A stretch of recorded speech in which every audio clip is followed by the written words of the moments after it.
Hey guys! Ayan, share ko lang sa inyo paano pa ako maglagay ng phototop dito sa ating mga items. Ayan siya guys. So una, i-insert muna natin ng konti yung ating phototop.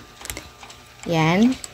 Tapos, iaangat na natin itong pinaka-papel niya ng dahan-dahan para nang sa ganun, talagang ma-ensure natin na smooth at okay talaga yung pagkakalagay or pagkakalapat ng ating phototop.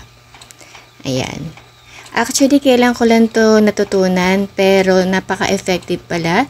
Iba pa rin kapag laminated ang ating mga phototop na nilalagay kasi talagang dito mas makinis siyang tignan. Ayan. So, dito kapag ito yung ginagawa ko, naiiwasan ko talagang magkaroon ng reject doon sa aking mga items. Ayan siya guys, tignan nyo. So, ganyan siyang ka-smooth, wala talagang bubbles or naiiwasan ng bubbles kapag ganito na laminated talaga yung mga phototop na nilalagay natin. Ayan. Thank you!